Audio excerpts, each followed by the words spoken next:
Hai teman-teman semuanya, kembali lagi ke channel ini. Selamat datang dan terima kasih telah mengklik video ini. Menyukai Abby. Simon juga bertemu dengan Martin. Lagi-lagi Martin meminta bantuan Simon agar ia bisa mendekati Abby kembali. Tetapi Simon marah dan berkata kalau dia sudah capek membantu Martin, dan juga perilakunya yang telah mengacaukan kehidupan teman-temannya. Dia pun meninggalkan Martin begitu saja. Saat acara akan dimulai dengan menyanyikan lagu kebangsaan, Martin datang ke tengah lapangan dan mengganggu suasana. Dia menggantungkan lagu kebangsaan dinyanyikan dan merampas mikrofonnya dari si penyanyi. Dia mengutarakan perasaannya kepada Abby dari tengah lapangan itu. Tentu saja hal ini sangat konyol dan membuat Simon, Abby, dan juga yang lainnya merasa malu. Abby meminta maaf untuk menolaknya. Martin merasa kecewa karena rencana romantisnya itu tidak sesuai yang dia harapkan. Esoknya, Martin telah dijadikan sebagai bahan leluconan dan viral di sosial media. Simon mencoba menelpon dia, namun susah dihubungi. Simon menerima pesan baru dari Blue yang mengatakan bahwa dirinya akan menghilang sementara waktu dan pergi ke sebuah tempat yang tidak terkoneksi dari internet dan listrik. Melihat kalimat di pesan itu, Simon teringat dengan seseorang di kampusnya yang pernah menggunakan kata-kata dari pesan itu. Saat itu adalah liburan Natal. Keluarganya mendekorasi rumahnya dan merayakan Natal bersama.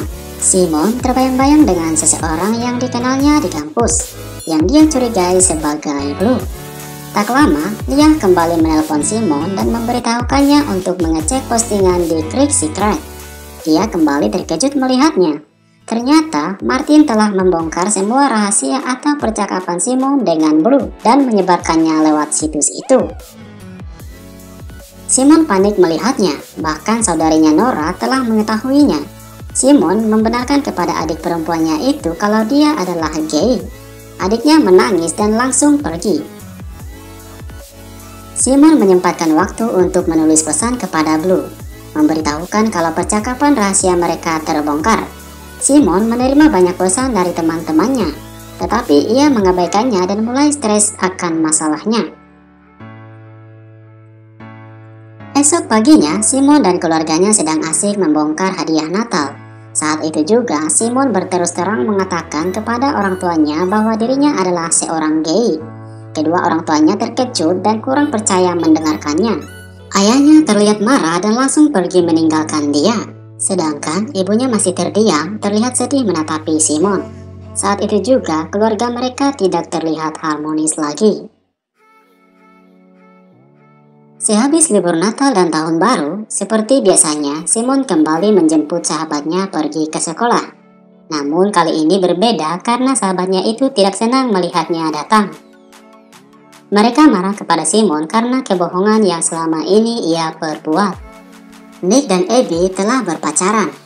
Mereka mengetahui bahwa Simon mengarang cerita dan telah mencoba memisahkan mereka berdua demi si Martin. Mereka langsung pergi meninggalkan Simon. Begitu juga Leah. Ia marah karena telah mencocok-cocokkan Nick kepadanya, karena dia sama sekali tidak mencintai Nick. Ia mengaku bahwa dirinya hanya memiliki perasaan cinta ke Simon yang selama ini telah dipendamnya. Di sekolah, semua mata tertuju kepada Simon dengan ekspresi yang sedikit kecewa.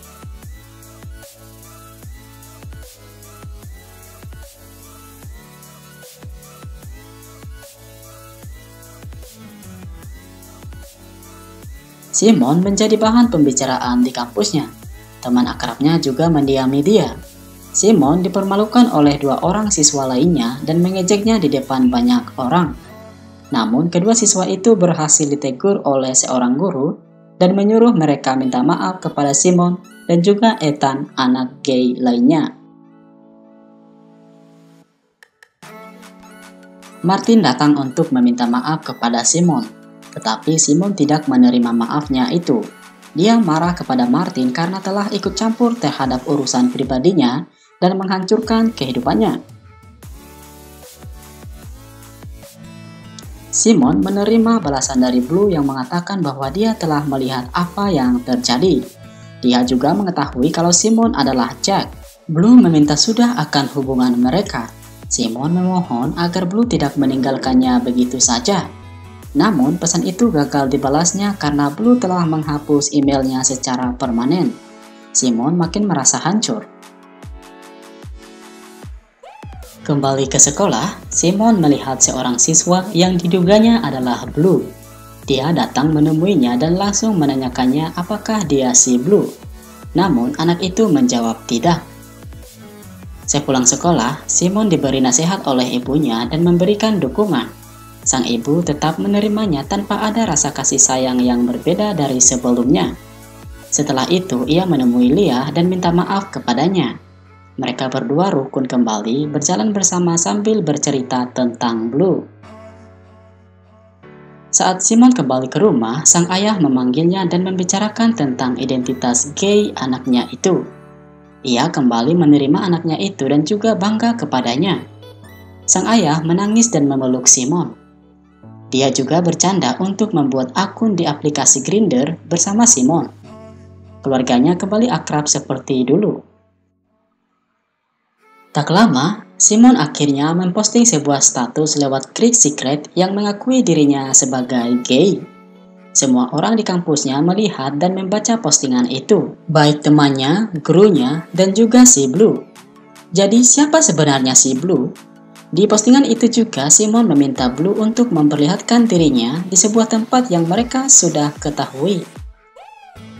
Esoknya, mereka tampil di sebuah pertunjukan musik di sekolah. Sehabis itu, Leah, Nick, dan Abby berbaikan dengan Simon dan mengundangnya untuk pergi ke sebuah karnaval bersama mereka. Simon membeli banyak tiket untuk menaiki sebuah Ferris wheel.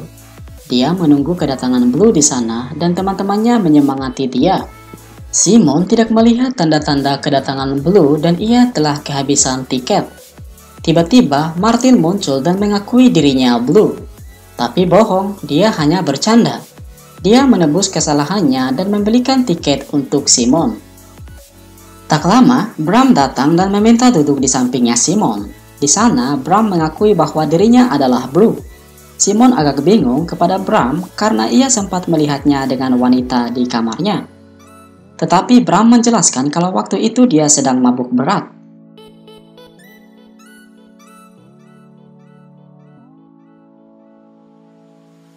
Saat Bram bertanya, apakah Simon kecewa melihatnya?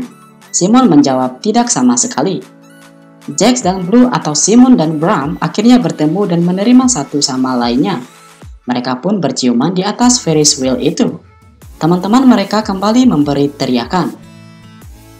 Setelah hari itu, makin banyak siswa di sekolahnya yang berani mengakui gay. Secara berangsur-angsur, kehidupan Simon kembali normal seperti biasanya. Keluarganya kembali harmonis dan persahabatannya yang semakin erat. Simon kembali menjemput para sahabatnya itu ke sekolah, termasuk Bram, kekasihnya. Simon menyarankan agar mereka melupakan rutinitas sekolah mereka dulu dan membawa mereka pergi berpetualangan. Teman-temannya pun pada asik mendengarkannya. Film pun selesai. Begitulah teman-teman alur cerita dari film ini. Jadi menurut saya, film ini bukan sekedar mempertunjukkan unsur LGBT-nya saja, tetapi menyampaikan banyak nilai persahabatan dan kekeluargaan yang baik. Meski telah mengetahui Simon itu gay, namun persahabatan dan kekeluargaannya tidak retak atau hancur.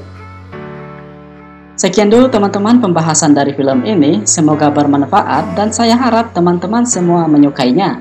Terima kasih saya ucapkan, jangan lupa untuk memberikan subscribe-nya dan juga like-nya. Dan jika ada saran dan kritiknya, silahkan ditulis di kolom komentar. Sekali lagi saya ucapkan terima kasih dan sampai jumpa di video berikutnya.